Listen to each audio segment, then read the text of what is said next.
In honor of the Kentucky Derby that was just run here in Louisville, where journalism came up short on a national stage, make of that what you will, but I thought it was appropriate to talk about the horse race that is the UFL season as we head down the stretch toward the playoffs.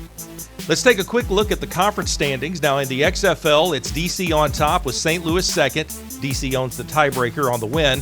Arlington third and San Antonio out of the race with one win.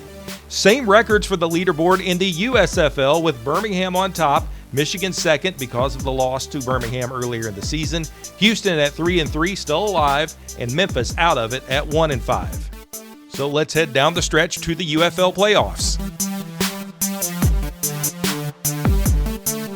Looking back at Week 6, we got what St. Louis head coach Anthony Becht called a nasty, grimy, ugly win for the Battlehawks in a 12-6 snoozer against Arlington on Friday night. The Renegades were their own worst enemies with penalties and turnovers, including the Luis Perez fumble that sealed the deal for St. Louis. Battlehawks gutted it out with quarterback Max Duggan completing just 6 passes for 93 yards and a touchdown and rushing for another 49 yards. This was a step back for the Renegades, who fell to 3-3 and are now third in the XFL conference.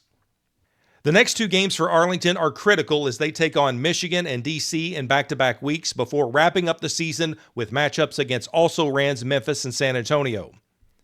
The Battlehawks also have games with Memphis and San Antonio on the schedule, as well as that big matchup with Birmingham at the Dome and what could be an important season finale at DC. The Defenders remain atop the XFL conference standings despite getting absolutely walloped by the Michigan Panthers, who might be the class of the USFL conference. DC has a chance to stay atop the XFL with remaining games being San Antonio, Arlington, Houston, and that finale with St. Louis. The USFL conference race is getting interesting as we near the finish line.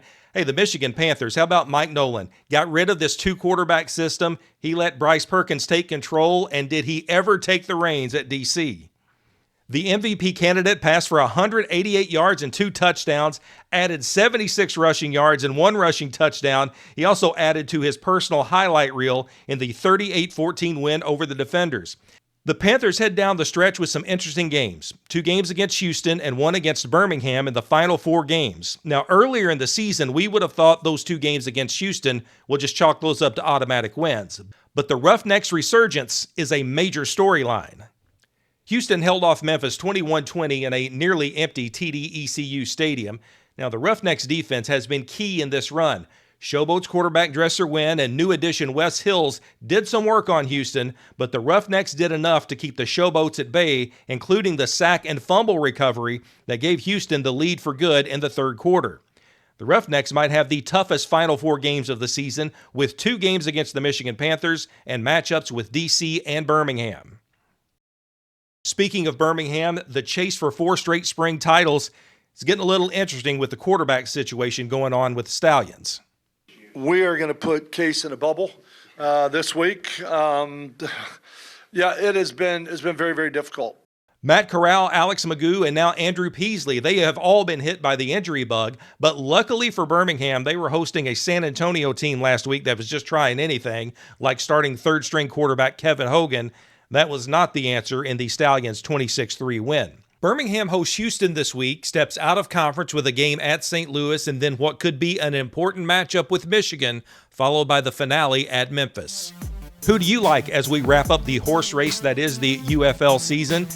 Could Birmingham be the one? Could they end up in the winner's circle despite all these quarterback problems? Or did Michigan and DC give us maybe a preview of the UFL championship? We'll see as the year progresses. And as the UFL season progresses, be sure to comment, like, and subscribe for more alt football content. It helps the channel, keeps the videos flowing, and you can even call yourself a channel member for just 99 cents a month if you like. Check out some of these other videos as well as Alt Football Digest at altfootball.com for more UFL coverage.